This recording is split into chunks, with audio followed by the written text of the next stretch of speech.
歡迎各位出席今日。Welcome to the press conference today.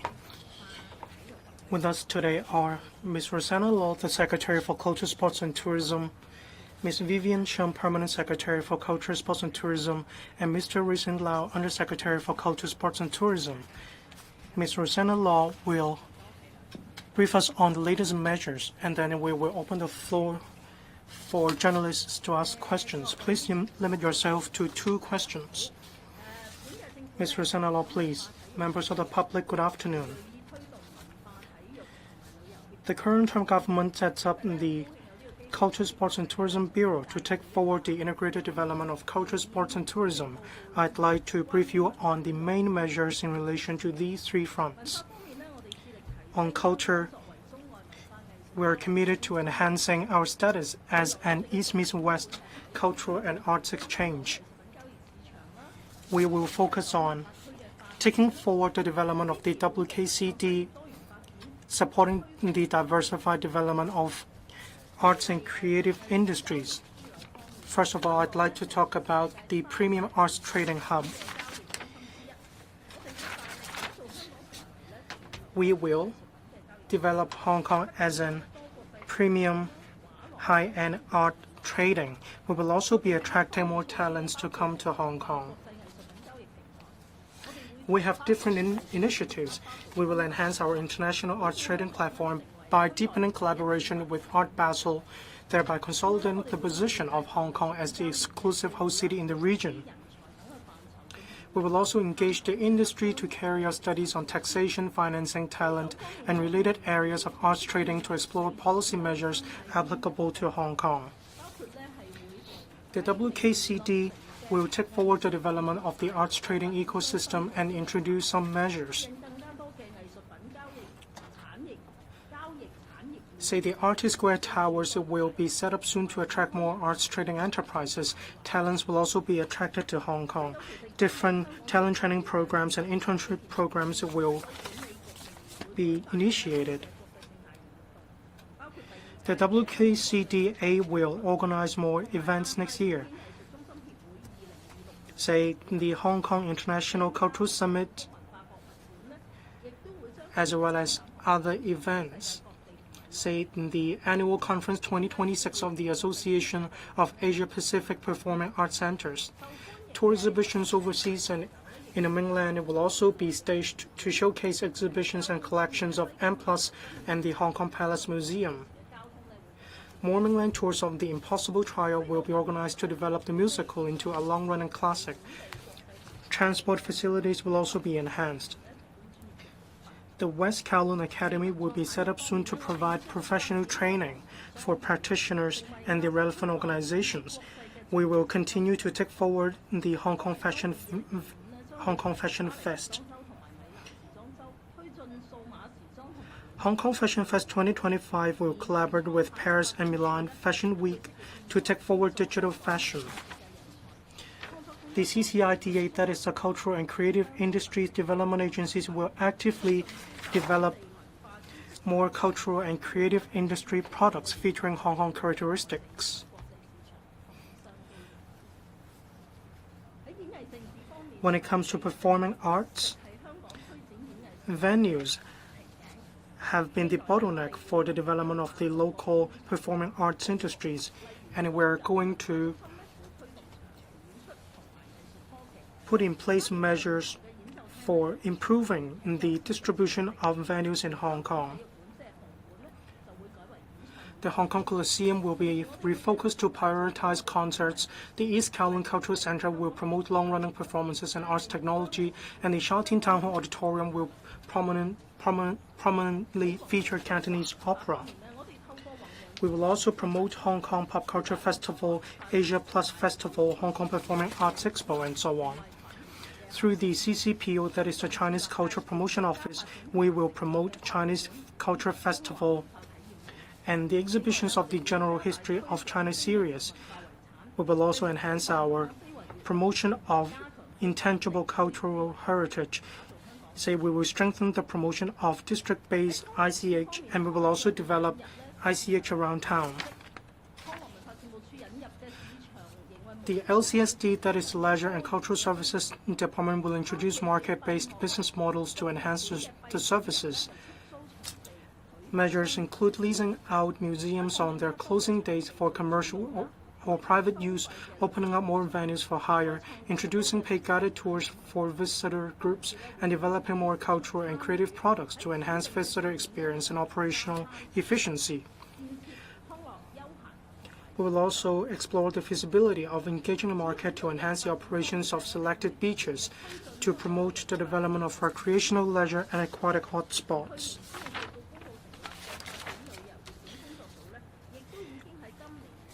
We are actively promoting the measures under the development blueprint for Hong Kong's tourism industry 2.0. The working group on developing tourist hotspots was already announced. As of August this year, the overall visitor arrivals had reached 33.2 million, a significant increase of 12% over the same period last year. These show that our development strategies, such as a hospitable culture, have already yielded results.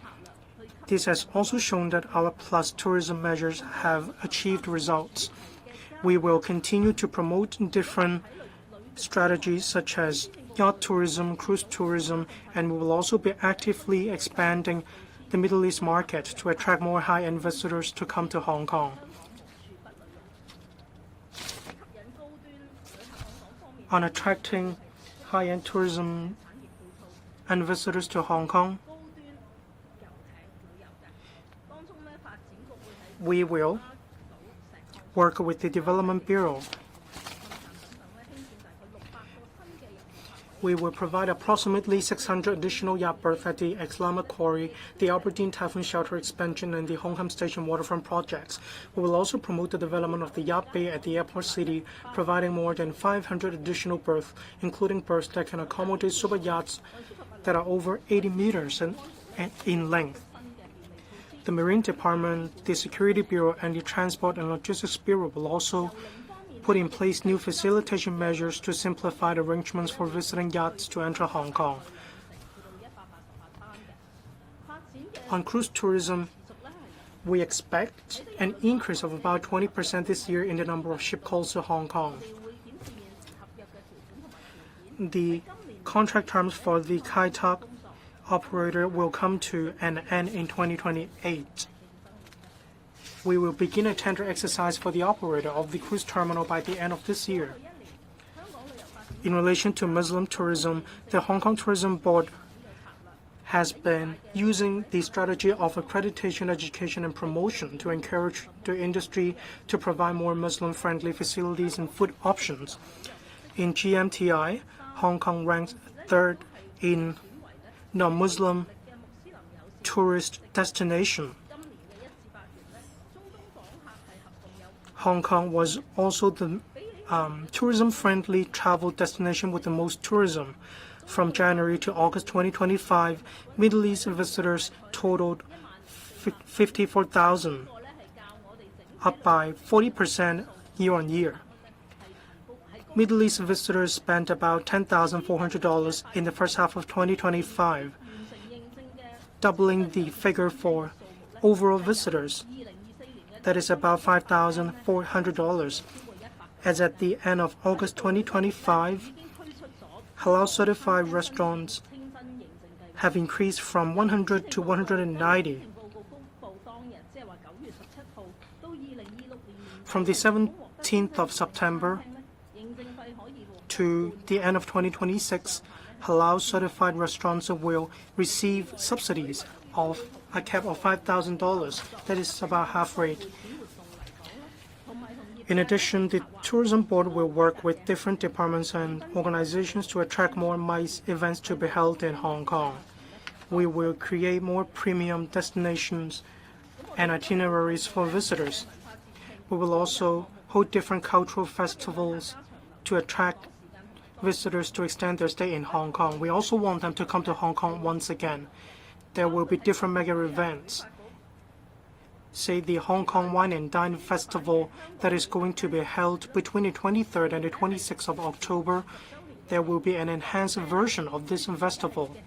This is the 20th anniversary of the Hong Kong Disneyland.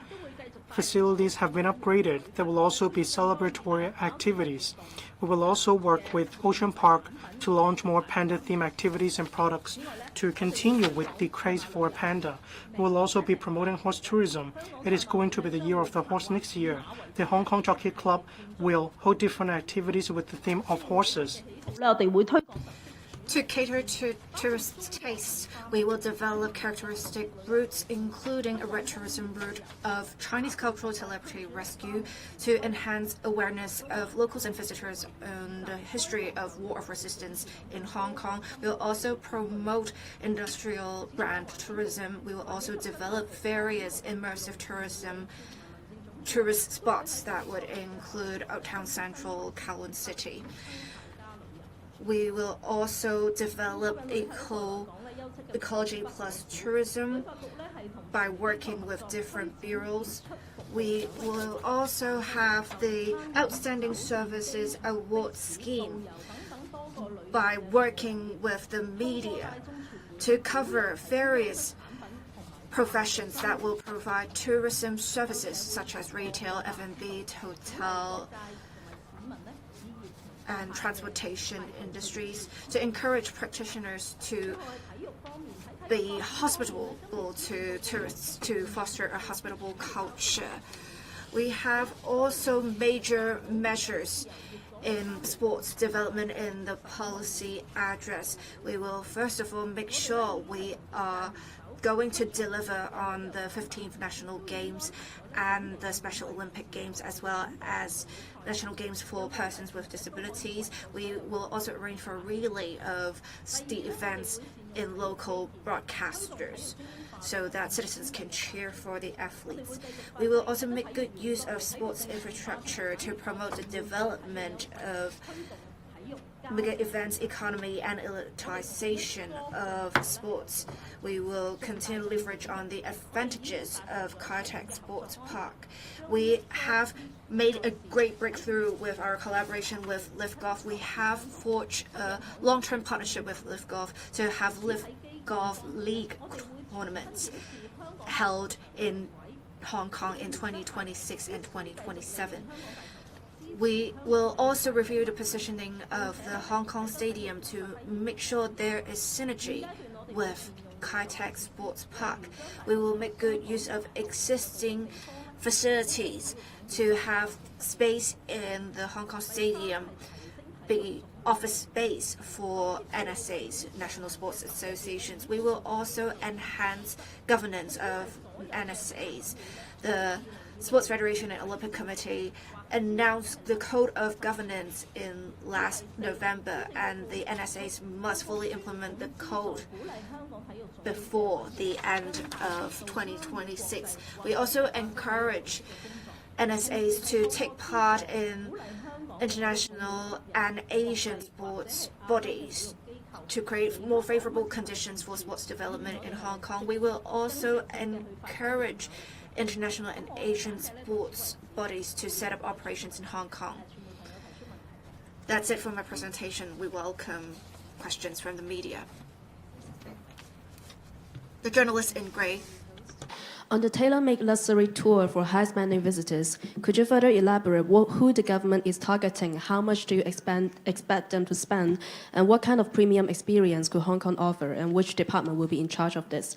Second question, on yacht tourism, how much growth does the government expect to bring in with all these measures, and when can we start seeing the impact to Hong Kong economy? And also regarding the National Day Golden Week, could you provide the government estimate on the number of mainland visitors, and what will be done to further capitalize on the long holiday? Thank you. Thank you. I think the Golden Week, 1st of October, National Day Golden Week, we have issued a detailed press release on the numbers, our expectation, and everything. In order not to blur the subject of today's press conference, I suggest you check that press release that was issued a couple of days ago, I think. On high value-added tourists, I think this is a very unique group. They have very individualized and personalized needs. Different tourists or different groups may have different preferences. But suffice to say that they look for personalized, private, tailor-made experience that could involve arrival in Hong Kong. So maybe they arrive in private jet, maybe they arrive in yacht, maybe they arrive by other means, but they also need facilitation. We will, the Hong Kong Tourism Board and the Tourism Commission will, of course, be coordinating with different departments and relevant bodies, including the airport and other operators, to ensure that facilitations are provided. As regards the actual experience, we know that some of them are actually very much into, for example, our horse racing tourism in Hong Kong. I know that the Hong Kong Jockey Club is also very mindful of providing tailor-made special experience for racing lovers from all over the world, from arrangements during the international race days in every December to normal race day, but special arrangement. We also can have tailor-made experience in our Michelin-starred restaurants, or in our theme parks, or even in our shopping mall. That will very much will depend on the preferences and the requirement of these groups or tourists. But we will look into different ways to ensure that they have a good experience in Hong Kong. As regards yacht tourism, from the tourism perspective, we welcome very much the initiative in the policy address about enhancing our capability to encourage yacht tourism. I just now mentioned in my opening remarks that there will be 600 berths being built in Lama and Aberdeen, and also in the Skytopia project of the Hong Kong International Airport. Their new berths will be able to accommodate yachts that are more than 80 feet long. I think that is quite impressive, because that means the world's most elaborate yachts now can come to Hong Kong with greater facilitation. But of course, before all these berths come into place, it is perhaps a little bit early to talk about actual economic benefit. But suffice to say that these yachts coming to Hong Kong, they are high value added, and they will be consuming our various different travel-related or retail and other tourist-related industries. And that is definitely be beneficial to Hong Kong. Thank you.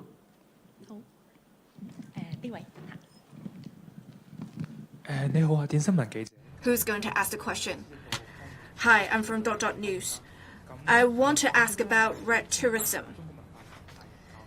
Can you talk about the Chinese cultural celebrity rescue red tourism route? What locations are covered? What attractions are covered? Are there any other routes you can elaborate on? Thank you. For Chinese cultural celebrity rescue, this is the 80th anniversary of our victory against war of resistance. We have in the Museum of History and the Museum of Coastal Defense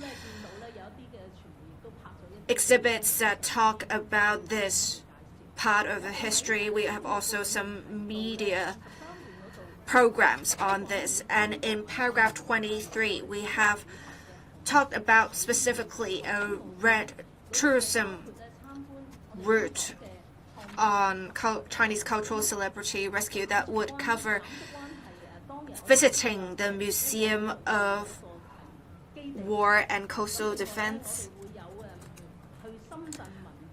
There will also be the Cultural Rescue Museum in Shenzhen. This route is formed by the Tourism Board, the China Travel Service, and Shenzhen authorities.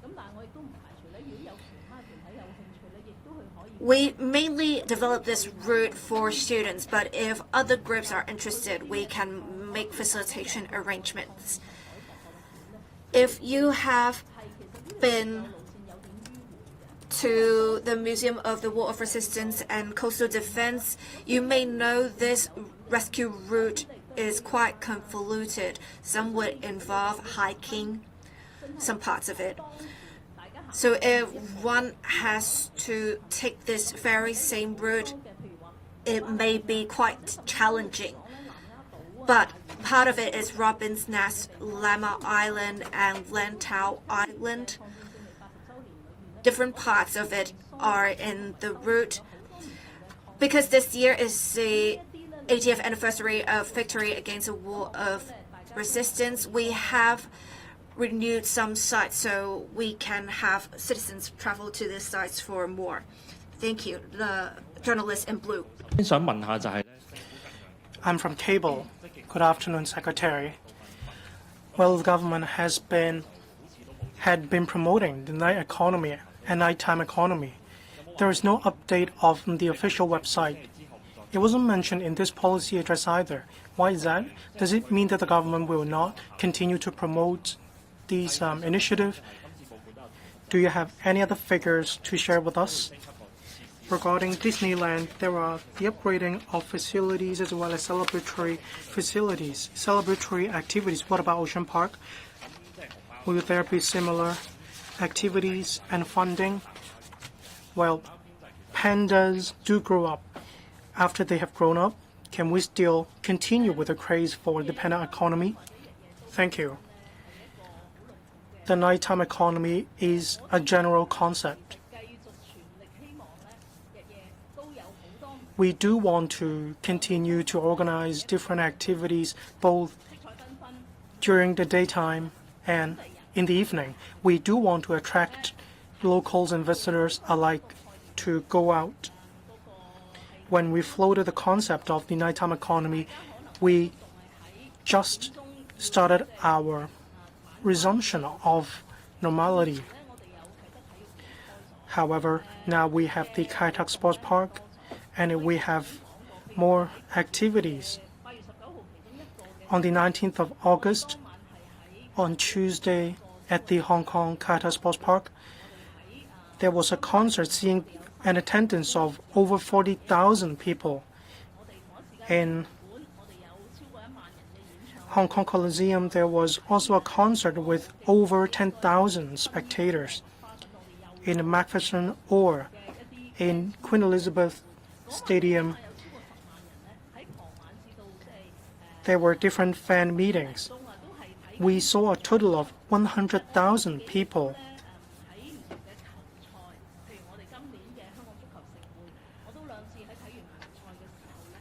This year we have the Hong Kong Football Festival. Afterwards, after I went to the festivals, I went to Kowloon City to have some food. I also gauged the effectiveness of the nighttime economy in that district. I saw that a lot of people went to restaurants to have some food after taking part in the activities. I also talked to people in the industry, say taxi drivers. When there are mega events, they have a lot more customers. There is better business. That's why definitely we're going to continue with our strategy of mega events plus tourism.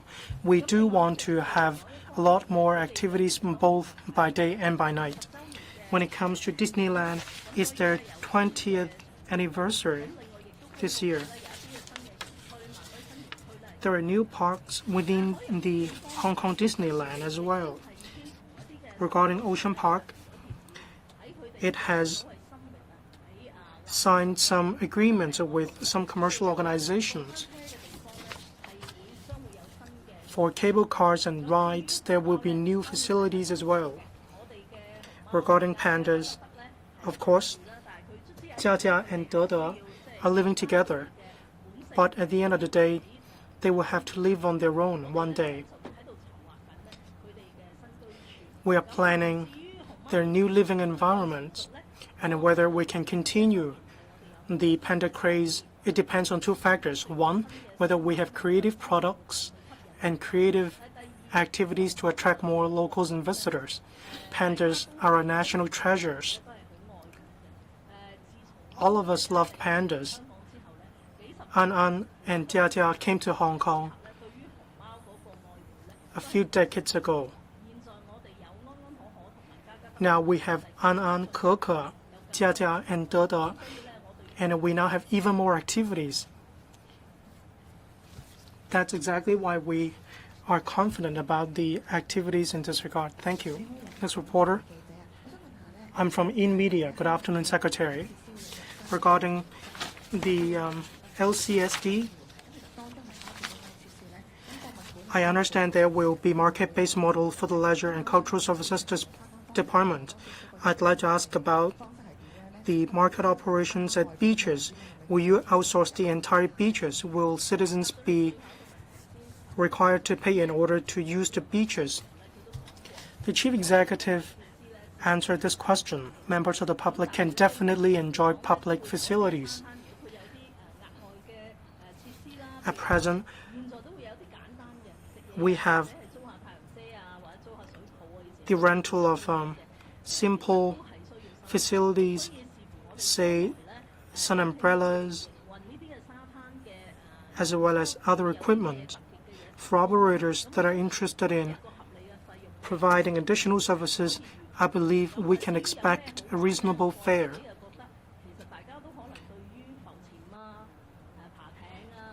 People are probably interested in canoeing, scuba diving, kayaking, or even yoga in some water activities such as paddling.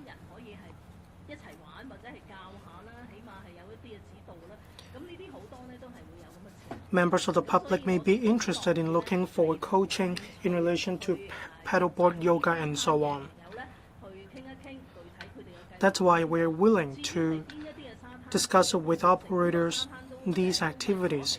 Will the entire beaches be closed so that the members of the public will have to pay in order to use the beach? Beaches in Hong Kong are actually quite large. Do we have to close the entire beaches? There are similar examples in overseas countries that we can draw reference from.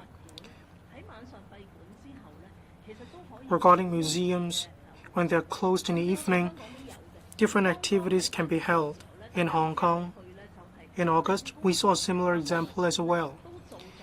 Say for the Cultural Museum, there was a fencing competition in which there was a competition between Edgar Zhang and his opponent that was held in the Hong Kong Palace Museum, and that is making good use of the museum in the sense that the owner of the museum will enjoy some revenue. We understand museums might be difficult to generate revenue. That is because they require operating capital. We do understand admission fees need to be affordable for members of the public. That's why museums aren't profitable projects. If museums can generate extra revenue, we support the initiative of the LCSD, that is a market-based model. Just now, we talked about no less than 8 projects. Say for Hong Kong Art Museum in Tsim Sha Tsui, it oversees Victoria Harbour, and I believe this is very attractive. The Museum of Art is very high level. Is it possible to reach the level of the Metropolitan Museum in New York City, in which we can see different balls, fashion festivals, fashion activities, and so on? As long as they are in line with the overall image of the Museum of Art, I believe we can achieve complementarity in this regard, and the LCSD will be interested in considering these proposals. The journalist in the back, the one who's raising their hand. Good afternoon. I'm from AM 730. I want to ask the Secretary on the market operations or market models of operations to be introduced by the LCSD. Which stage are we in? Have you communicated with stakeholders? Are they okay with this? The government has been talking about promoting performing arts, but we have recently someone in the arts industry saying that they have received unfair treatment on social media. How can we make sure everyone gets fair treatment? I will not comment on individual cases. We have seen performances being held successfully still, and in general, the LCSD has over 3,900 performances successfully held each year. And we have approximately 30% of the performances held by the LCSD itself. These are just some figures I would like to share with you. I think people can rest assured in general from the facts it seems that things are going on smoothly. The LCSD's measures are supported by the Bureau. The LCSD will make sure they can maximize the use of venues under their management. I already talked about the specific arrangements when I answered the last question. We always want to maximize the use of recreational and cultural and arts venues. If you have any suggestions, we are open to hearing them. Thank you. The journalist in the front row. Hi, I'm from Shenzhen TV. So we have in the previous National Golden Week, we would have some very good figures. Do you have great expectations for this year's Golden Week as well? You also have a measure about advocating for all people to be travel ambassadors. What are your specific measures? What do you want to do in youth training? Can you share with us some of your specific plans? Thank you. When I answered the question asked by another journalist on Golden Week, I already talked about how we have already published a press release on the arrangements for this year's Golden Week. We have in total 1,200 tourist groups coming from the mainland. On the day where we expect to be peak, we expect over 200,000 visitors coming from the mainland. I suggest you look at the press release for more details. You mentioned earlier. Well, can you repeat your second question? Oh, everyone is a travel ambassador. Right.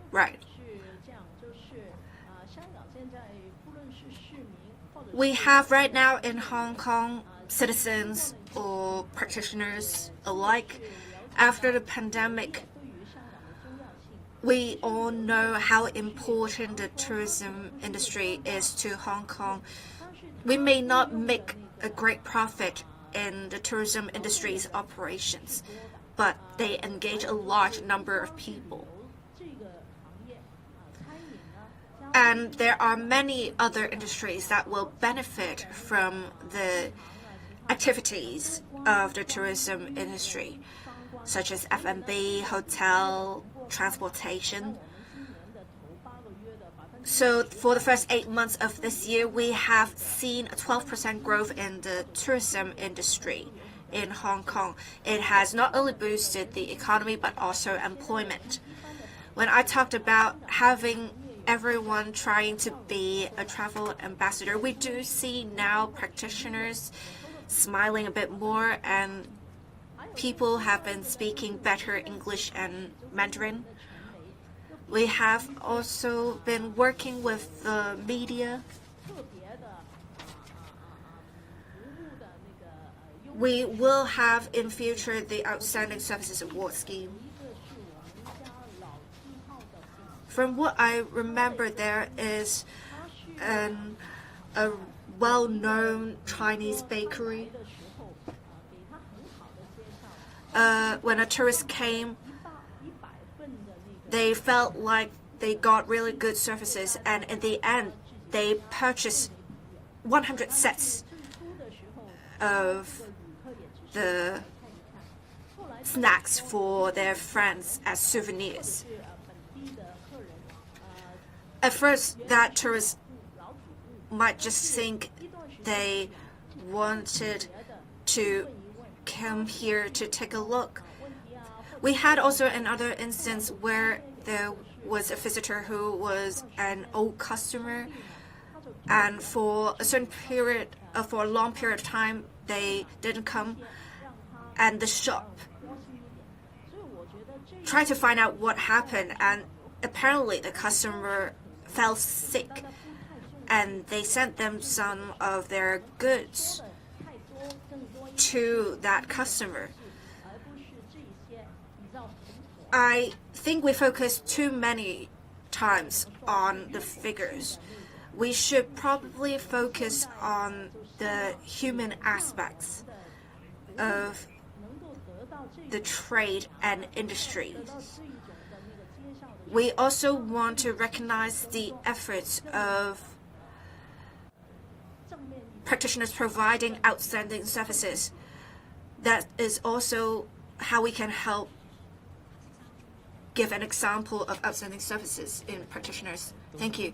The journalist in the back wearing a black top. I'm from Mingpao. I want to ask, why are we introducing market operations for LCSD at this stage? How much are we going to charge for access to beaches and museums? I also want to ask, for the 9 hotspots published by the Working Group on Developing Tourist Hotspots, they talked about what is the progress of implementation, and you also talked about some 4 peaks attractions where we have treetop adventure and whatnot. Where will they be, and what can we do more about 4 peaks? Thank you. For 4 peaks, we are working with the AFCD to develop further the attractions. I believe they are already working on this. For specific details, you may have to ask the AFCD on this. As for introducing market operations for the LCSD, they have been already working with the private sector for certain events. They have also been renting certain venues.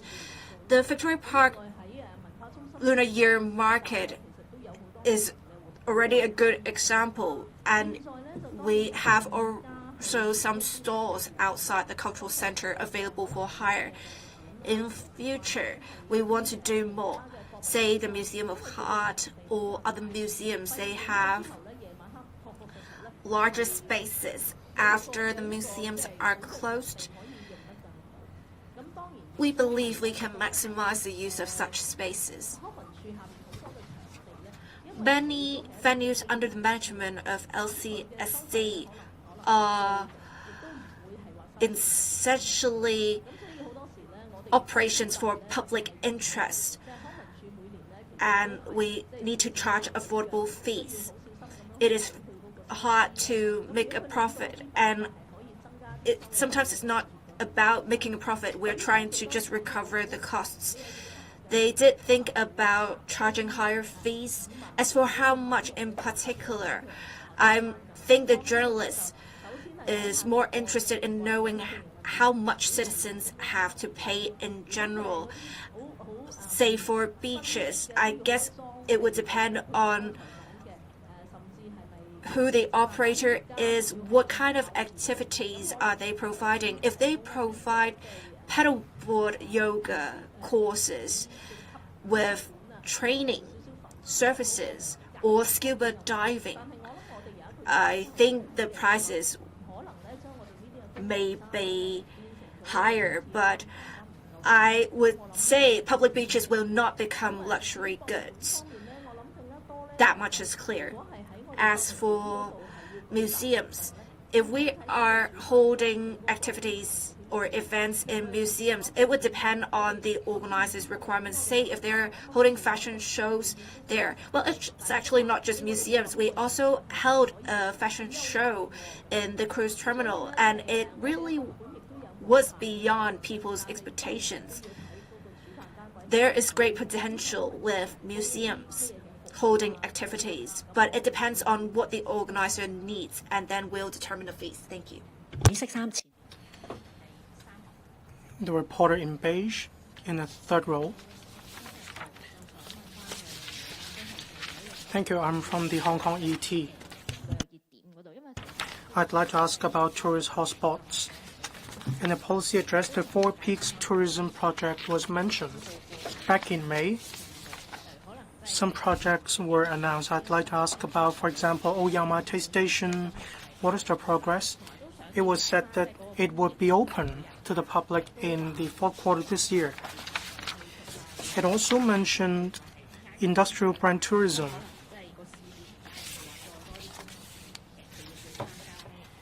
Which organizations will take part in it? I'd also like to ask about the WKCD as well. There is quite a lot of mention about the WKCD in the policy address. I'd like to ask about the West Kowloon Academy. Why do you implement this at this time? What can we expect? What courses will be offered? Any expected attendance? Thank you. Just now I talked about the Four Peaks tourism project. For the former Yamate police station, our target is to open it within this year. I had a few meetings with my team. We talked about the design, idea, and so on.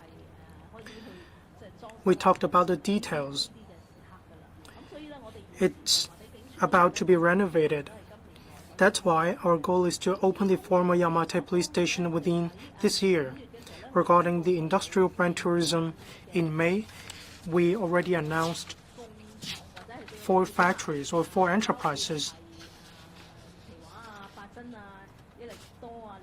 including Yakult, Lee Kum Kee, as well as other reputable enterprises or companies, say Kiwa, and so on.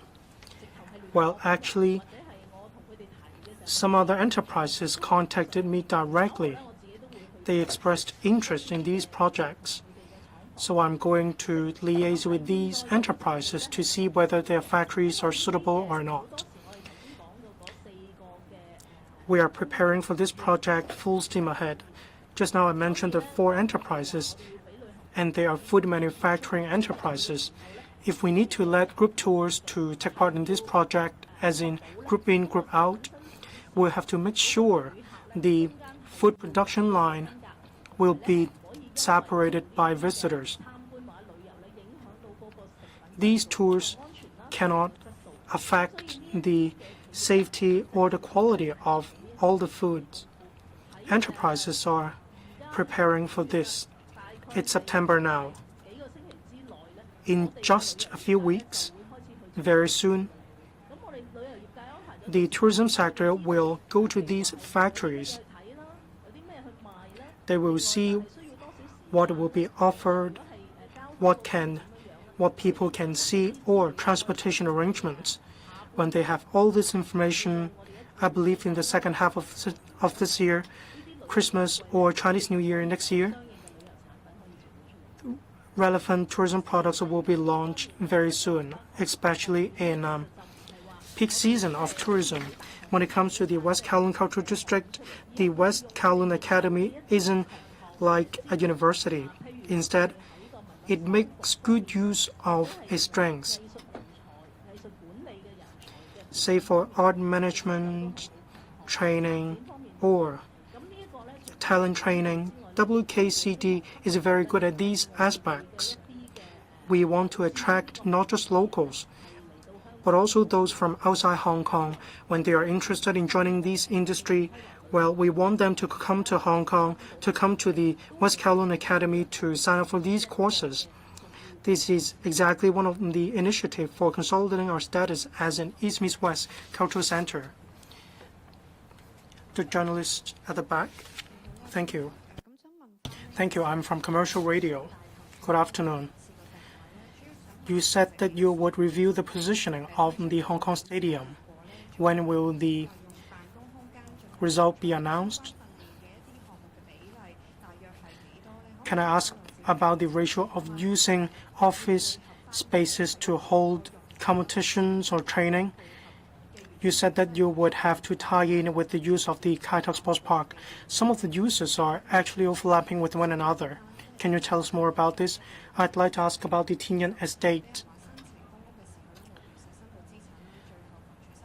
The housing department recovered the units because of failure to furnish information honestly.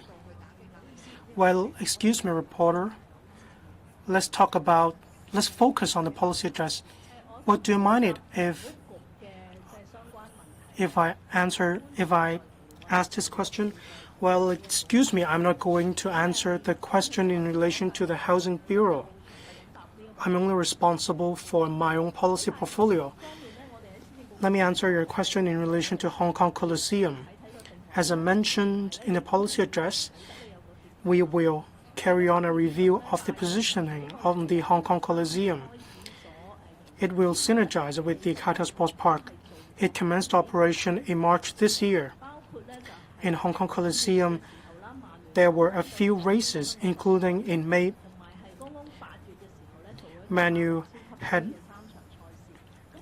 Manchester United had a race with Hong Kong. In that race, there were over 33,000 spectators come to the match despite rain. For the other match, we also saw approximately 80,000 spectators.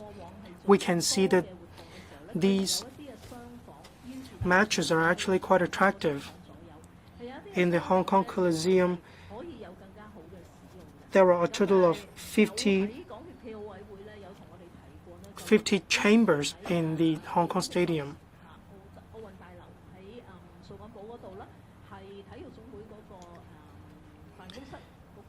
In the office of the Olympic House is actually quite crammed.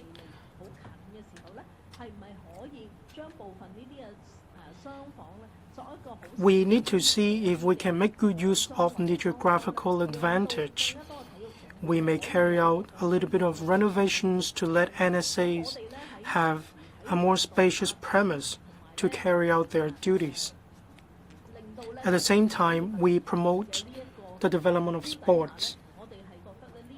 We want to allow the Hong Kong Coliseum to make the most of the premises. Of course, we're not going to vacate all these 50 chambers or rooms in the stadium. However, can we probably vacate 2/5 of these chambers, of the rooms? For better use, of course, we can consider it. Are we going to hold matches using office premises or office space? Of course, that's not possible. But we have discussed with the relevant NSAs. Now that we have these facilities in the Hong Kong Coliseum, can we make better use of these venues? Say, if an event needs a lawn to organize their activity, but then they don't need the Hong Kong Coliseum, can we construct another spectator stand in that area? Can we host international mega events or events on a larger scale? If it's technically and financially possible, of course, we can make better use of the Hong Kong Coliseum. Regarding any overlapping functions of the Hong Kong Coliseum and the Kai Tak Sports Park, first of all, we can hold concerts in the Kai Tak Sports Park, but it's not possible to do so in the Hong Kong Coliseum. Say we cannot hold a metal rock concerts in the Hong Kong Coliseum, but what about football matches? Of course, it's possible. In the market, say for rugby and for football, we can see that the potential is vast in Hong Kong. We can see this in the market. We may be able to attract high-quality matches to Hong Kong, then we can use these two large-scale venues to hold these matches. Looking ahead, we can be more proactive in attracting these matches to come to Hong Kong. In addition, in the past, there were different proposals in relation to the Hong Kong Coliseum. Say, is it possible to carry out large-scale renovation, reconfiguration that would involve a huge amount of capital? That's not our main focus. In fact, the Kaitan Sports Park has been commissioned for about half a year. We thought that the Hong Kong Coliseum would be quiet after the commissioning of the sports park, but that is not the case. Some hosting organizations are actually quite interested in the Hong Kong Coliseum. That's why we will gauge the situation to see how we can achieve better synergy between the Kaitan Sports Park and the Hong Kong Coliseum. All right, it's almost time. We'll take one more question from one or two journalists. The LCSD to introduce market-based business models. Are there any frameworks when it comes to selecting which organizations to get certain time slots? Which facilities have so far been included in the government's plan? How much revenue is estimated to be brought? And how does this move boost the cultural and tourism scene in Hong Kong? Okay. Thank you for your question. I think the idea is that we will be very open-minded and flexible about putting out museums or facilities under the purview of LCSD for more commercial or activity-based usage. Right now, everybody knows that in the evening, when the museums are closed for visits, the space become idle. We do believe that better use of the space is beneficial to both the department and also to event organizers, because we all know that in Hong Kong, venue constraint has long been one of the factors deterring more events organized in Hong Kong. So this is our general thinking, and the framework is that LCSD has actually all along been willing to discuss with interested parties on rental of their space for commercial use or for activities. They will enhance this policy and measure. In terms of time slot, I think, of course, museum, when they are closed for visits, either in the evening or on their rest days, because you know that our museums usually have one rest day per week. Whether or not that rest day can be better utilized for events, that is certainly a big possibility. And for other facilities, like the Piazza of Cultural Center, or the Museum of Art or other space, I think that a lot would also depend on the need or the proposal of individual organizers, depending on the nature of the activities that they have in mind. How does it enhance culture and tourism? Now, of course, more events, more activities means a more vibrant Hong Kong, and that's definitely beneficial to tourism in Hong Kong. For culture, I've said just now also that operation of museum costs a lot of money. And of course, it would be good for the venues and the facilities be fully utilized, so that people would be more interested in going to the museums themselves, and also in terms of generating more income for LCSD or the government as a whole. But generating income is not a priority. I think our priority is a better utilization of very valuable space in Hong Kong. 好，咁啊，唔該晒各位啦，今日係啦，唔該晒。Thank you for attending this press conference today.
係咪都差唔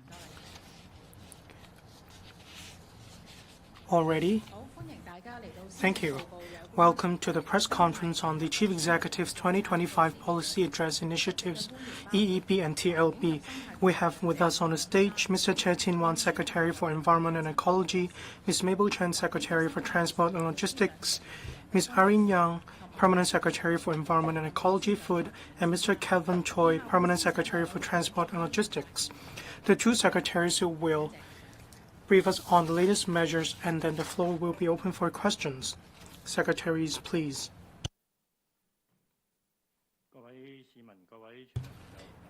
Mr. Che, thank you. The work of the Environment and Ecology Bill covers environmental protection, food safety, and environmental hygiene. In the 2025 policy address, to support SMEs, we will reduce sewage charges from non-domestic accounts by 50%, subject to a monthly ceiling of 5,000 per account.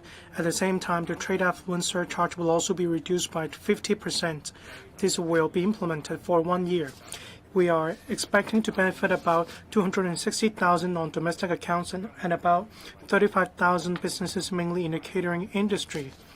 The concessions are expected to take effect as early as the beginning of next year. We will also waive fees for the first issue or renewal of licenses and permits, including those for hawkers, food businesses, agriculture and fisheries industries, and liquor licenses for 1 year. Over 60,000 licenses are expected to benefit. On streamlining the restaurant licensing regime, the current provisional licensing arrangement allows new operators to commence business while completing the formal license application. To further expedite the processing of applications concerning outside seating accommodation of restaurants, the FEHD will proactively coordinate relevant departments to adopt a new system of joint vetting and streamline procedures.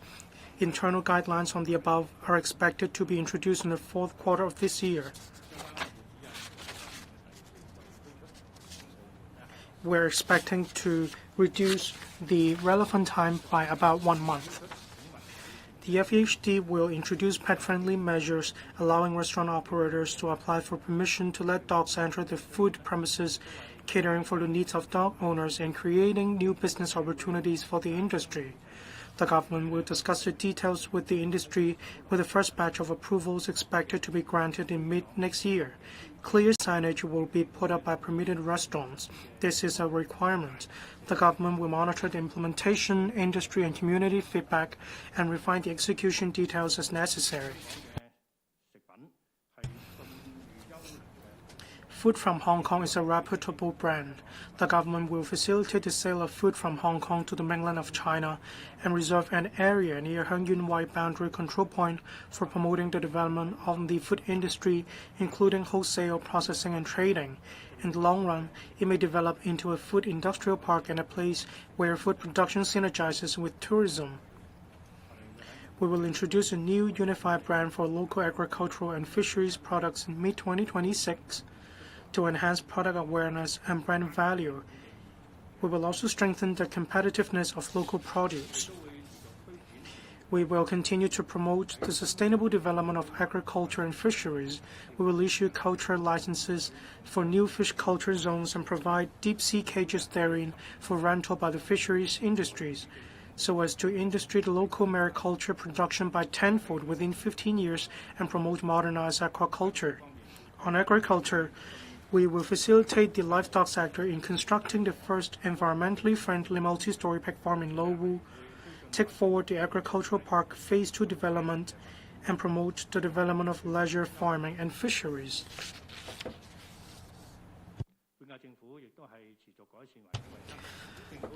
The current term government will launch a pilot scheme in the first half of next year to enhance the inspection and testing procedures for handling water seepage problems, urging owners to fulfill their responsibility for proper maintenance of their properties.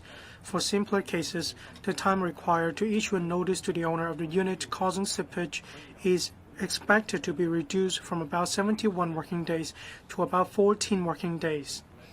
The government will also actively promote mediation as a way to resolve disputes between residents. To strengthen the promotion of green cooperation under the Belt and Road Initiative and jointly address climate change and environmental challenges, the EPD will jointly set up a Belt and Road Green Development Cooperation Platform in Hong Kong with the Belt and Road Initiative International Green Development Coalition. A Belt and Road Sustainable Green Development Training Center will also be set up next year in collaboration with mainland and international academic institutions and local professional organizations to provide training courses in Hong Kong for personnel from Belt and Road countries. To meet the country's dual carbon targets, Hong Kong is committed to achieving carbon neutrality before 2050, in which the new energy industry will play a crucial role. Sustainable Aviation Fuel, SAF for short, is currently most common measure to promote low-carbon transformation in the aviation sector. We will lead a major local enterprise, one of the world's leading SAF suppliers, to develop in the GBA in support of the target for flights departing from the Hong Kong IA to use a specified proportion of SAF by 2030 and to promote the development of new energy industry in aviation. Hydrogen energy is a new energy source with carbon reduction potential. The government announced the strategy for hydrogen development in Hong Kong last year, and 28 hydrogen energy trial projects are underway or under preparation. We will formulate hydrogen standard certification and identify suitable sites on Hong Kong Island and in Kowloon to set up more public hydrogen filling facilities. The government will also take forward more trial projects and, in collaboration with the Guangdong province, promote the development of the GBA hydrogen corridor. EVs are getting more and more popular. The government is pushing forward the construction of Hong Kong's first large-scale electric vehicle battery recycling facility to convert locally retired batteries into recycled black mass for supply to the mainland and neighboring regions, and to promote the development of the EV battery recycling industry. The facility is expected to start operation at the Eco Park in the first half of next year. The government is also vigorously expanding the territory-wide EV charging facility. This year, a 300 million fast charger incentive scheme was launched. An additional 3,000 fast chargers will be provided by end 2028 to support the charging needs of about 160,000 EVs. We have earlier approved 2 vacant petrol filling station sites for conversion into fast charging stations and plan to roll out 6 more petrol station sites for conversions into fast charging stations by the end of next year. We are committed to promoting the commercialization of green I&T outcomes. As battery swapping, EVs, and automated battery swapping station technologies are emerging in the market, we will support market development of these technologies. We'll also encourage NGOs to construct district cooling systems and drive the market to accelerate carbon reduction in existing buildings. The government will respond to the National 14th Five-Year Plan and take part in developing the GBA into an international first-class beautiful Bay Area. With Victoria Park as a core, we will include Mayor's Bay and Port Shelter in the list of national beautiful bays. To enhance the appeal of country parks, we will implement the 4 Peaks tourism project proposed by the Working Group on developing tourist hotspots and enhance supporting facility for the 4 hiking trails of Victoria Park, Lantau Peak, Sai Kung Peninsula, and Tam O Shan, including adding guided facilities and information boards, thematic planting and scenic spots, and increasing recreational facilities. The relevant facilities are expected to be completed and launched progressively starting from next year. The disposal rate of municipal solid waste has been on a drop for the past 3 years, while the waste discovery rate has been rising. We will continue to optimize the service hours and locations of green and community facilities, and will gradually transform the 82 recycling stores to self-service smart recycling facilities by end 2026. The government will continue to pursue food waste smart recycling in residential areas in order to realize 1 bin per block in public rental housing estates, and will consult electrical panel on environmental affairs within 2026 on formulating the subsidiary legislation concerning the producer responsibility schemes for EV batteries, plastic beverage containers, and beverage cartons. The first modern paper pulping facility in Hong Kong, located at Eco Park, will start trial operation by end 2025 and full operation in 2026. The modern waste-to-energy facility, IPARK 1, will progressively start operation by end 2025. The government will also seek funding approval from the legislature in 2026 for the construction of IPARK 2 in order to realize zero landfill. Thank you. I will now invite Ms. Mabel Chan to speak. Good afternoon. We have this year's policy addresses theme being deepening reforms for our people, leveraging our strengths for a better future. And under the portfolio of the Transport and Logistics Bureau, we can generally divide it into two parts, those for the economy and those for the people's livelihood. On economy, as the chief executive said, we are at a critical juncture of economic transformation. We have our unique advantages, but we need to deepen our reforms to upgrade and transform. In this year's policy address, we have talked about a particular profession, about aircraft dismantling, high-value components, recycling and trading being established in Hong Kong. We are also fully developing low-altitude economy, low-carbon maritime operations, as well as autonomous vehicles. Under one country, two systems. While we're trying to bring in enterprises from the mainland and overseas in particular, we are also trying to bring national standards and enterprises to the rest of the world. On people's livelihood, we are also trying to make use of technology and innovation to enhance efficiency and effectiveness of transport infrastructure to make people's lives easier. I would now talk about the specific policy measures. On aviation hub, Hong Kong International Airport ranks top in both passenger and cargo throughput. We have over 200 flight destinations. We will continue to expand our aviation network. We will focus in particular on locations where there is great development potential and new growth points such as South America, Central Asia, Africa, and Middle East. Apart from Chile, mentioned in the policy address, we are happy to report that we have recently reached a consensus on civil air service agreement with Poland. We will continue to flesh out the relevant arrangements. We do not neglect development in the GBA. We will also continue to expand intermodal transport network in the GBA. We will also expand the scope of exemptions for air passenger departure tax starting from October. On cargo transport, we are trying to increase cargo capacity with the 3-runway system. We are also taking forward the development of the Hong Kong IA Logistics Park in Dongguan. I mentioned earlier that we will have the professional operations relating to aircraft dismantling, high-value components, recycling, and trading being established in Hong Kong. That will bring about benefits to relevant industries. The specific company will work with the Hong Kong International Aviation Academy to provide training to those in the profession. This will consolidate our position as an international aviation hub. As Secretary for Environment and Ecology mentioned, we are also doing much in promoting the use of SAF. We have a target of having a specific SAF consumption ratio for flights departing from Hong Kong International Airport by 2030. And we will also explore constructing an SAF blending facility to enhance competitiveness of SAF industry. We will announce further details about the SAF consumption ratio later this year.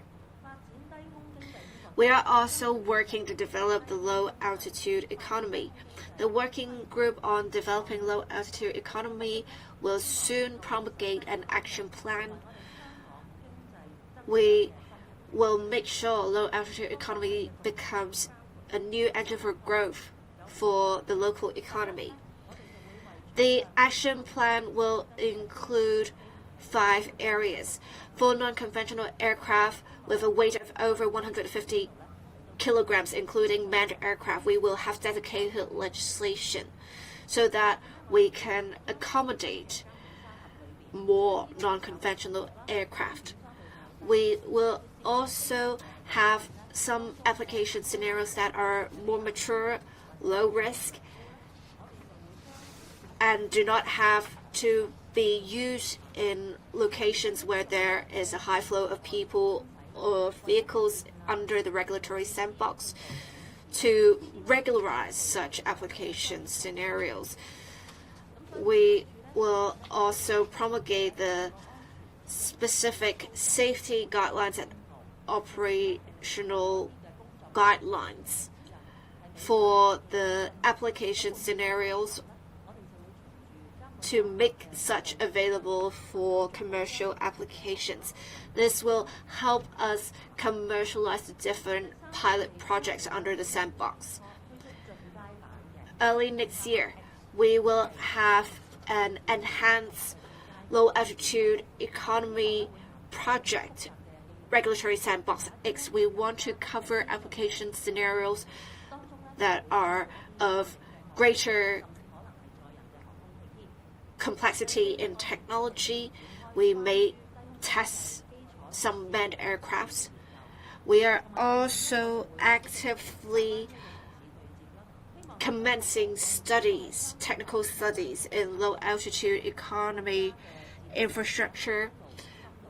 We also want to coordinate with other GBA cities to ensure our development strategy is deeply integrated with national strategy so that we can be a platform for low-altitude economy enterprises in the mainland to go global. On maritime industry, we are ranked 7th in bunkering in the world, 2nd in the country, 1st in the GBA. We want to follow the trends of decarbonization in international maritime. We are actively developing Hong Kong into a greenfield bunkering and trading center. Apart from biodiesel and LNG, we will be promoting the bunkering of green methanol. We will also explore bunkering of green ammonia and hydrogen. We are taking a policy-led approach with transformation of the industry. We are also trying to provide support and facilitation in different areas to develop Hong Kong into a green port and to construct a comprehensive green maritime fuel industry chain in Hong Kong. Before the end of 2030, we want to have the carbon emissions at Kuaiting container terminals reduced by 20% compared to the 2021 figures and achieve carbon neutrality in 2050. We will foster partner port relationships with some mainland and belt and road ports to enhance competitiveness. We also want to develop green shipping corridors to expand our circle and enhance competitiveness of ports. In the first half of next year, we will amend legislation to provide half-rate tax concessions for commodity traders in Hong Kong. This should drive demand for maritime services in Hong Kong. I'd like to turn to the land after talking about the aviation and shipping sector. The government is committed to promoting the autonomous vehicle sector, enabling citizens in Hong Kong to experience the convenience of this new technology and attracting enterprises to Hong Kong while supporting them in going global in an active manner. The government implemented a new autonomous vehicles regulatory framework in March last year. We have been promoting the development of AVs, that is, autonomous vehicles in Hong Kong, in an active and orderly manner. We aim to establish a platform for the development of right-hand drive autonomous vehicles. Local research teams are also working very closely with mainland experts to promote the integrated development of smart mobility. Hong Kong has successfully attracted multiple autonomous driving technology enterprises to set up R&D centers in Hong Kong, conduct tests on autonomous vehicles and related technologies, and even pursue public listing. These boost local economy and accelerate smart mobility. Under the new regulatory framework, I'd like to share with you we have approved 3 AV pilot licenses. Among them, the pilot project in North Lantau has made significant progress since its launch at the end of last year.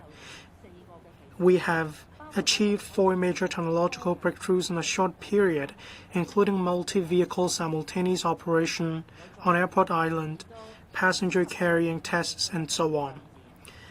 The relevant routes have been expanded, and the vehicle speed has been increased to 50 kilometers per hour. All these point to significant technological breakthroughs.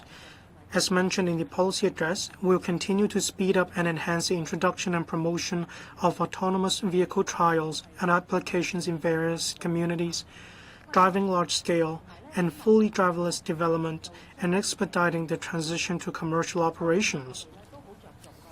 Of course, we attach a lot of importance to driving safety and road safety. That's why we are taking forward these in a cautious and step-by-step manner. Within this year, there are 3 projects we will put to tests. 1.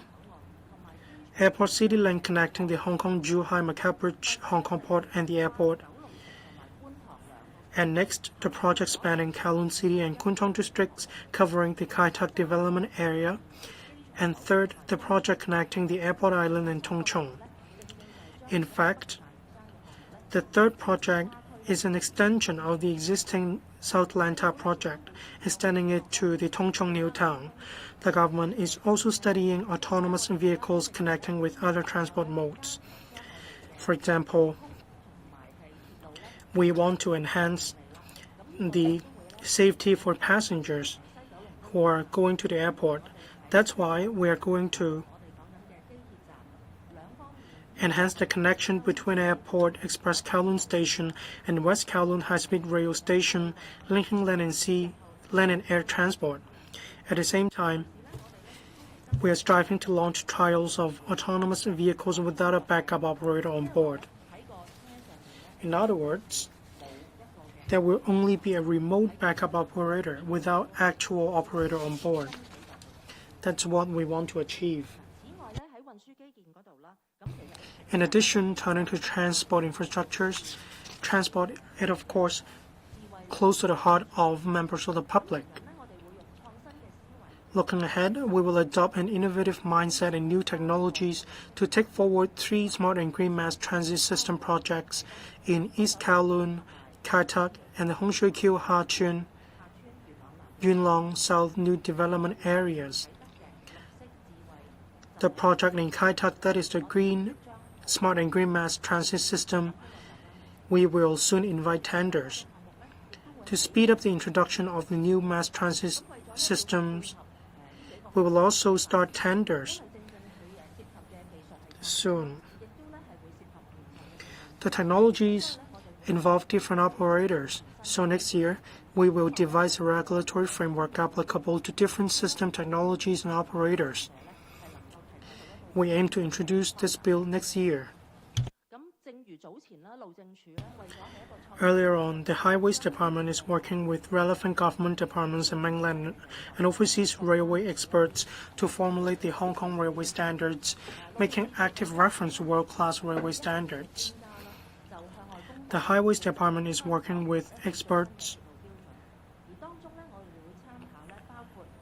and we have made reference to world-class railway standards. And we will also draw reference from international railway standards.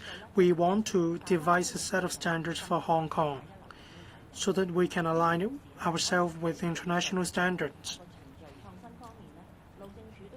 The Highways Department will also set up a dedicated team to handle approvals for new railway projects.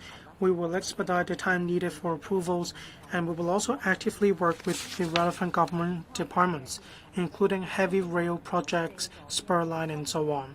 For cross-boundary railway projects, we want to speed up construction with this standard as well.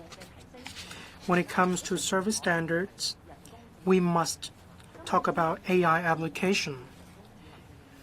The policy address attaches a lot of importance to AI application. The Transport Department is extensively applying AI and technology to provide more convenient services for the public.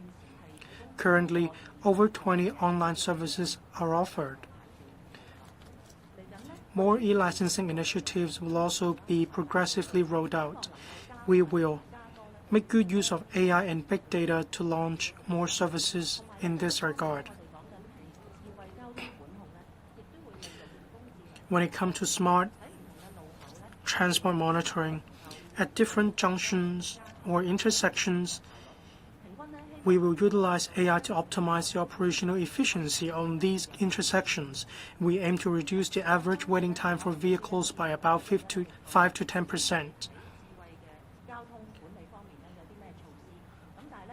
I may not be able to go into detail about each and every single smart traffic measures, but we will announce a transport strategy blueprint this year, by the end of this year, which will outline the future direction of transport development.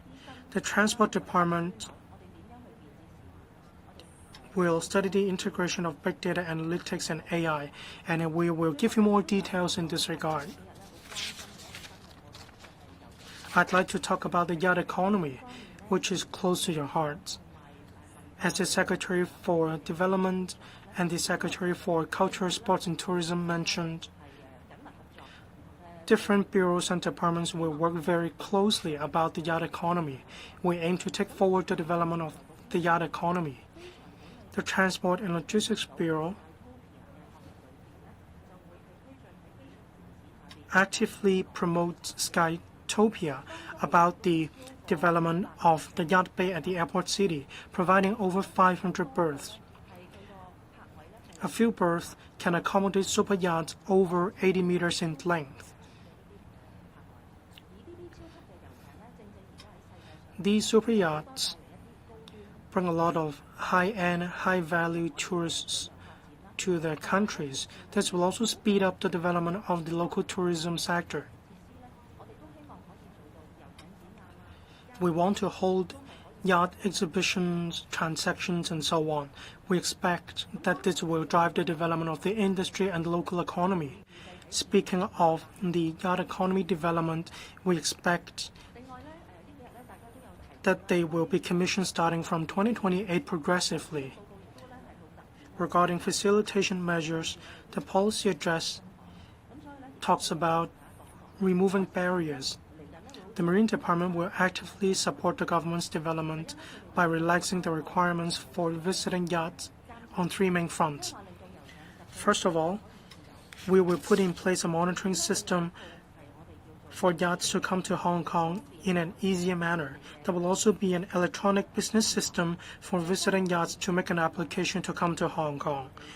We also want to make it convenient for ship owners in the mainland to take tests.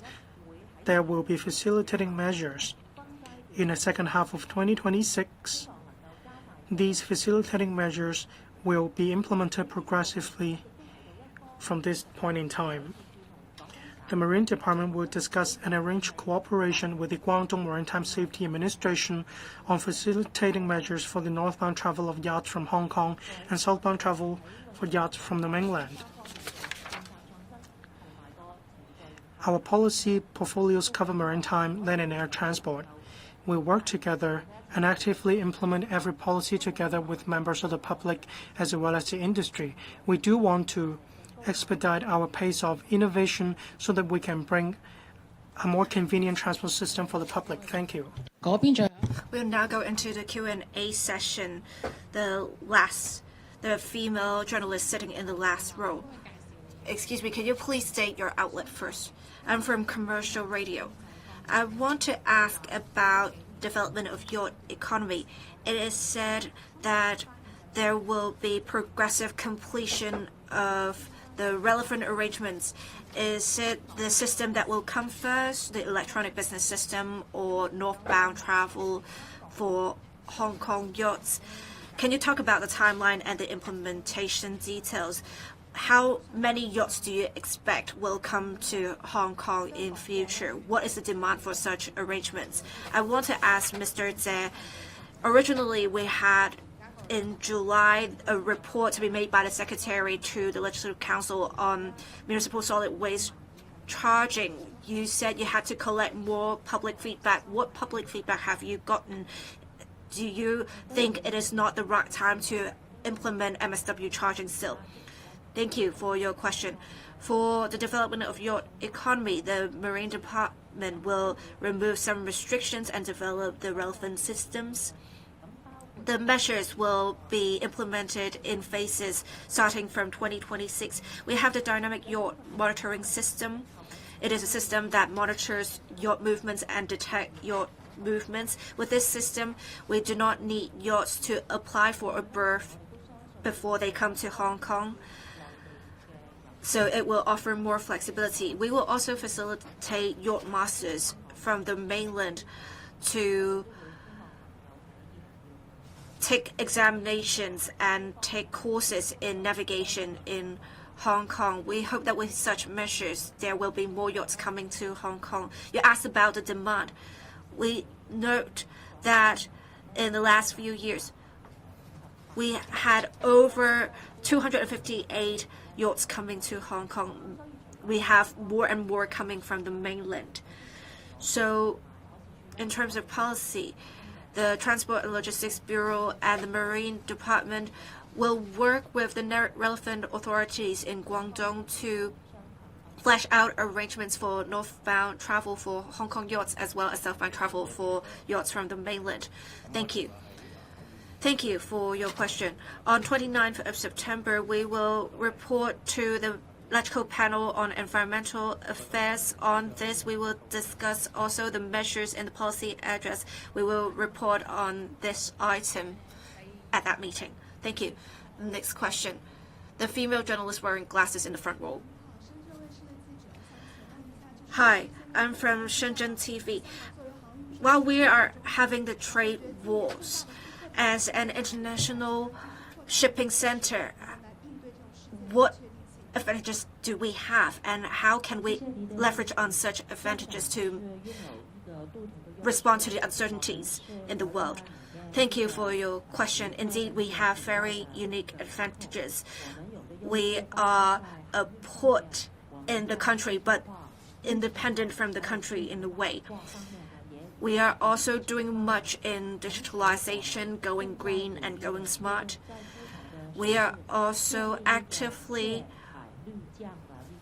working to foster a rail, sea, land, river network with different mainland cities so that we have different channels in the mainland connecting different cargo sources.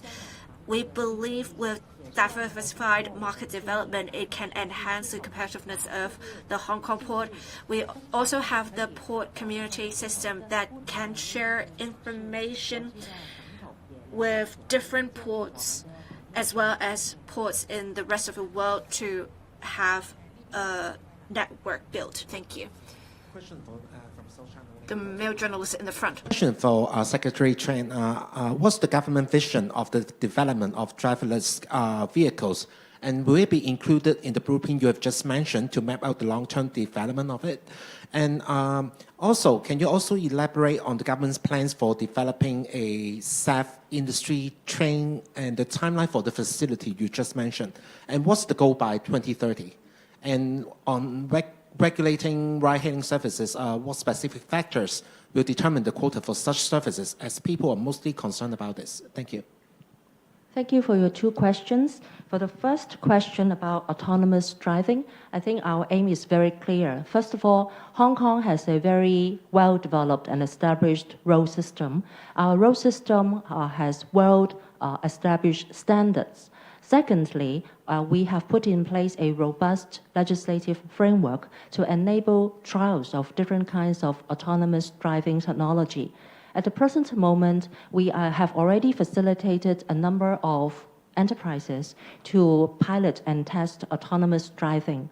We aim that through the various trials and through the implementation of cross-district autonomous driving tests, we would achieve ultimately a economy of scale, a bigger scale of trial, and also we can implement it, a driverless vehicle implementation. And eventually, we would like to hope that we can implement commercial operation of driverless vehicle in certain districts. Regarding SAF, I think, as also mentioned in the presentation of Secretary Jie, Hong Kong is very determined to promote the use of environmentally friendly fuel, no matter in the fields of aviation and also in maritime and shipping.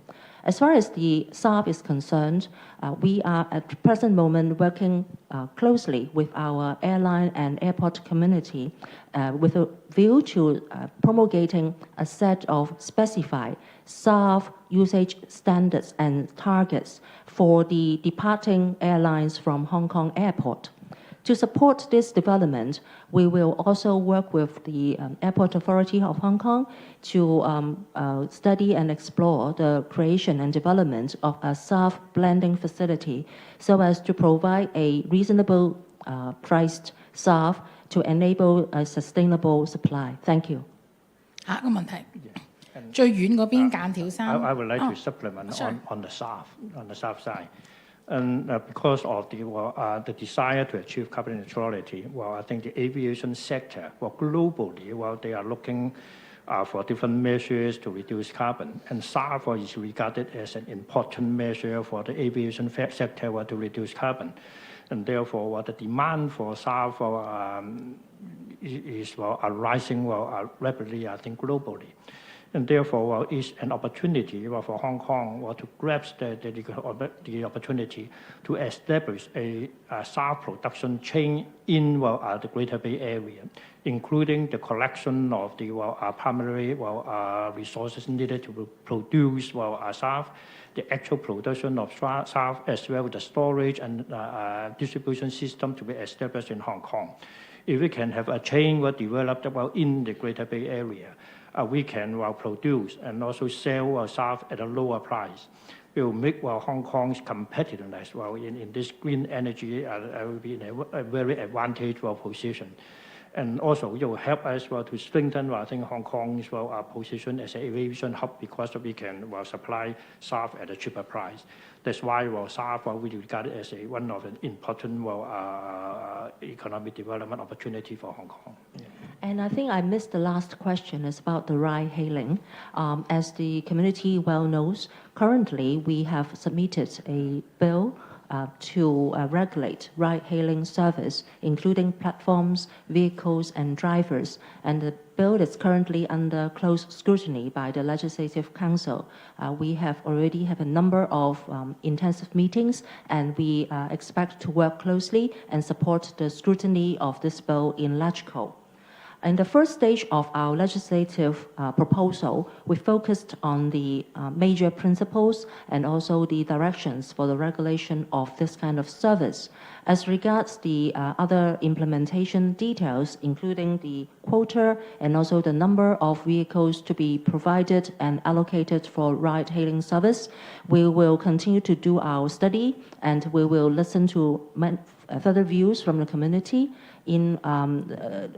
Most importantly, we would like to take into account various factors, including the community's ride-hailing, the experience, and the provision of our public transport system, and also the our capacity of our road system, as well as to create a friendly and a healthy competitive environment within the personalized point-to-point service. Thank you.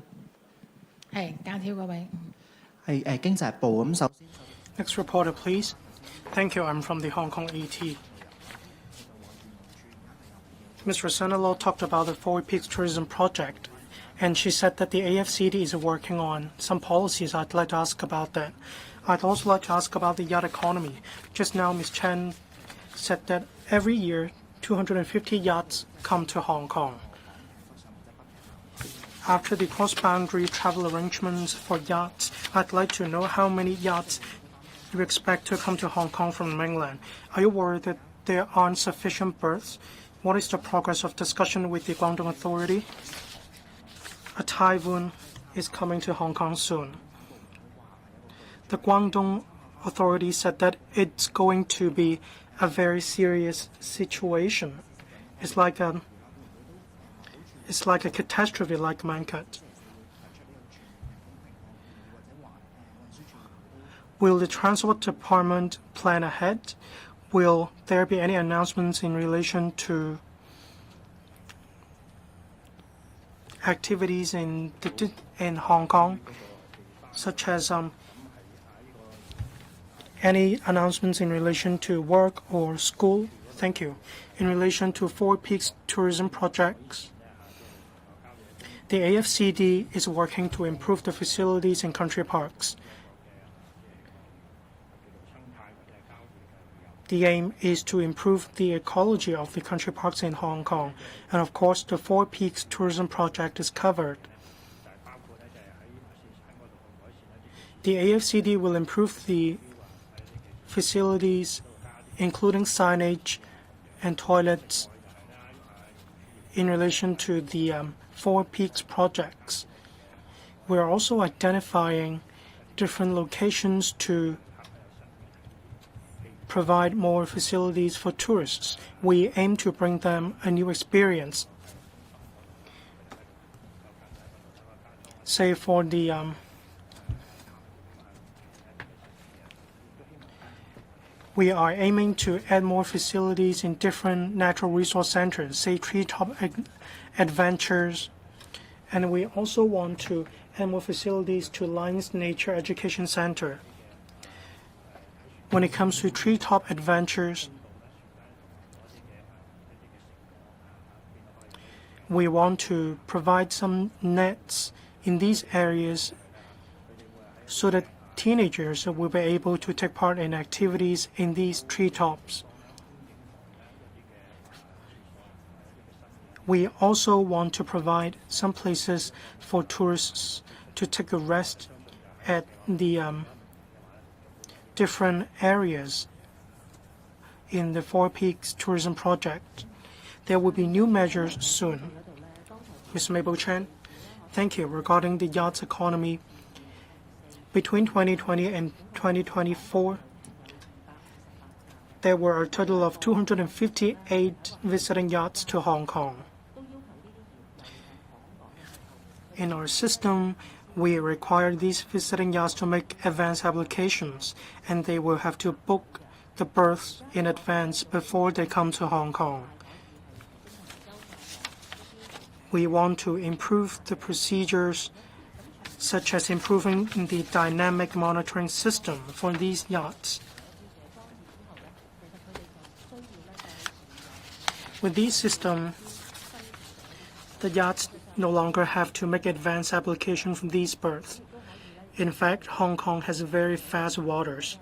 With dynamic yacht monitoring system, these yachts can be berthed in different areas of the Hong Kong waters. They will also be able to move around freely in Hong Kong waters. And I believe this will be more flexible. When it comes to the yacht bay at the airport city, an additional 500 yacht berths will be provided. We conducted market sounding out exercises. We identified certain demands in this regard. We hope yachts of different scale will come to Hong Kong. Regarding typhoon, I'd like to add something. Thank you.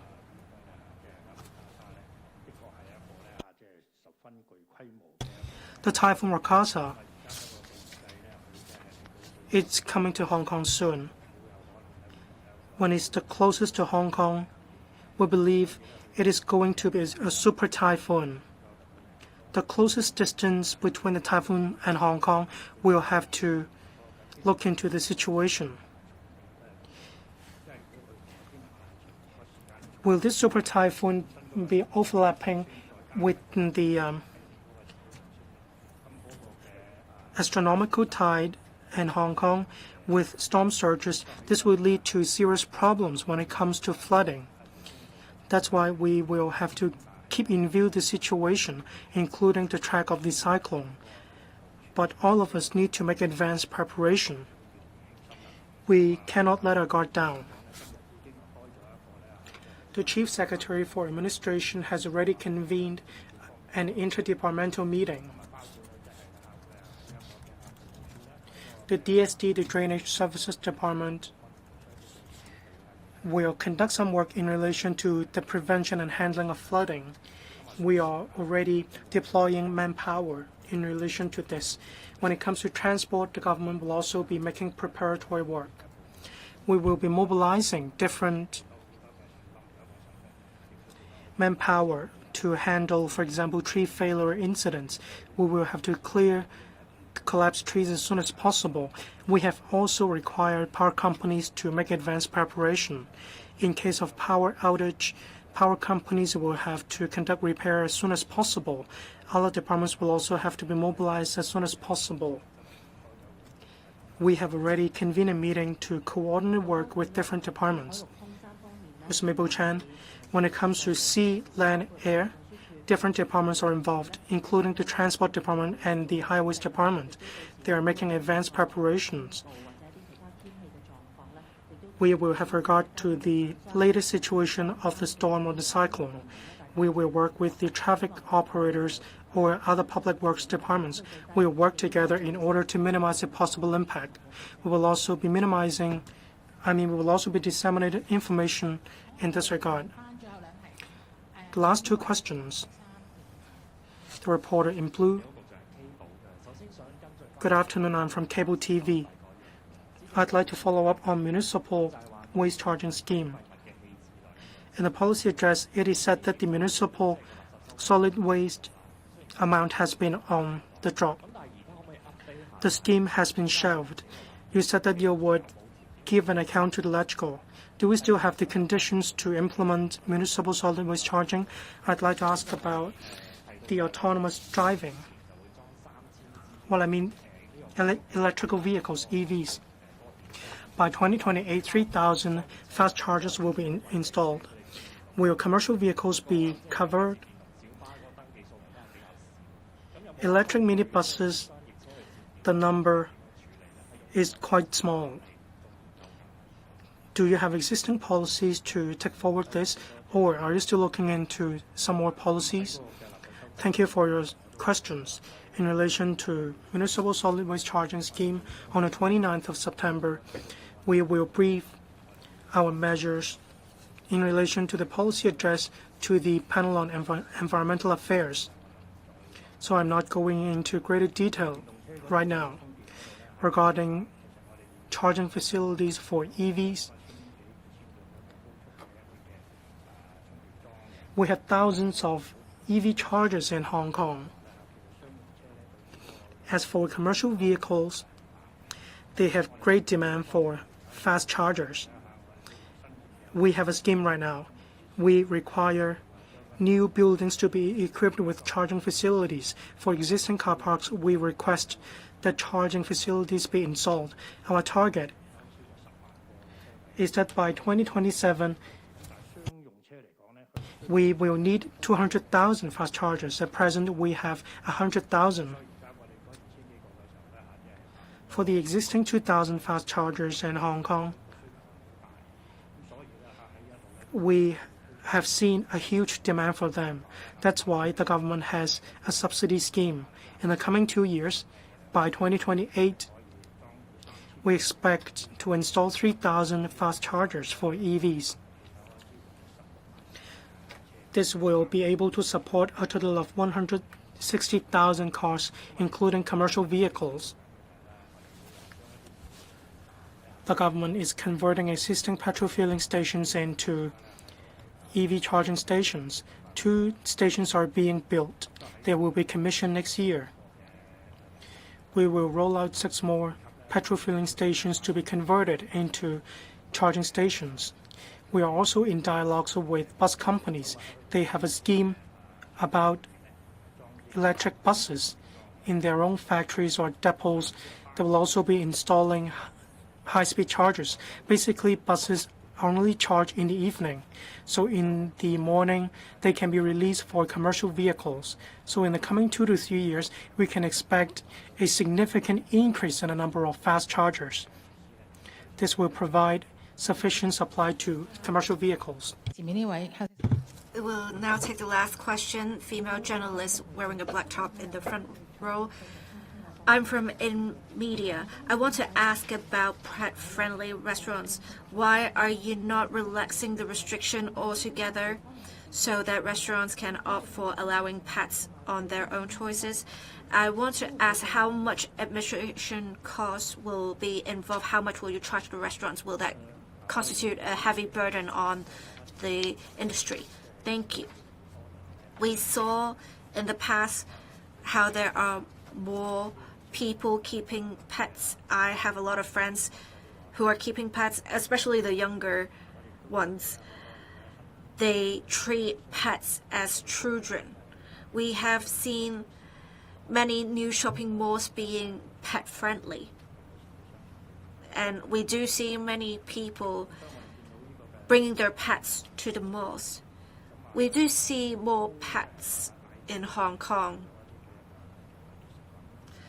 That will generate demand for other products such as pet food, pet beauty treatments, as well as some events held for pets and pet owners. We believe this is something we can promote to diversify our economy. We also want to make it easier for pet owners to provide more convenience to them. If they can bring pets to more places, they will consume more. So this is the backdrop against which we came up with such plans. We want to allow some restaurants to allow the entry of restaurants, basically allowing pets in their premises. On application, we allow all restaurants to apply. We do not expect a lot of restaurants to apply, however.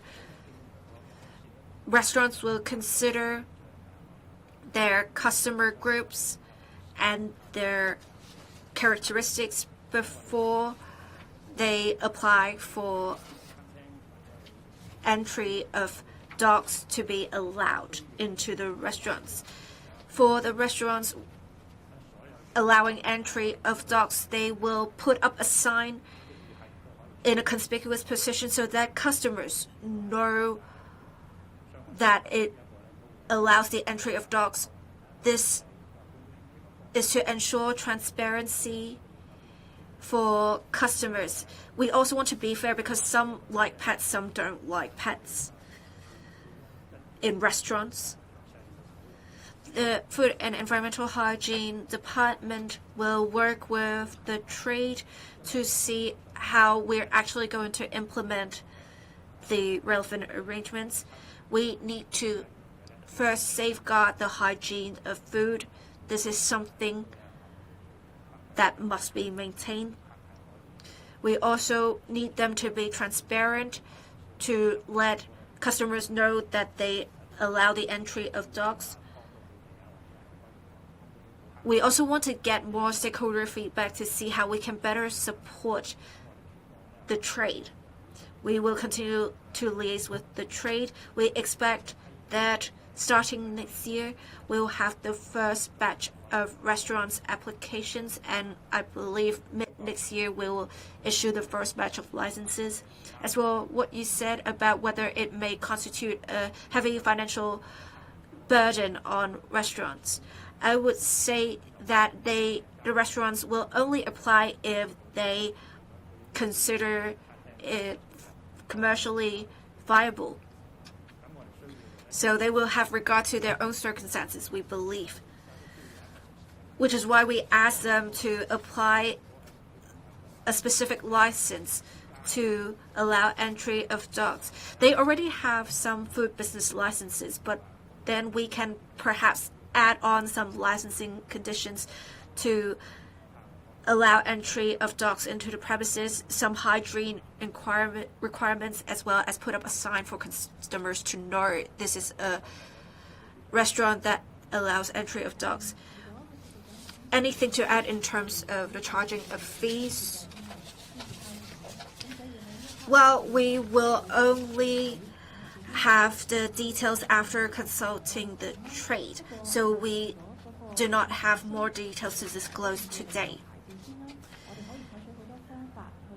But the restaurant must be licensed, and we can adopt different ways of doing that. We can perhaps have an endorsement on the license, and they will only need to pay $140 for amending the license. That's it for the press conference. Thank you for attending this press conference.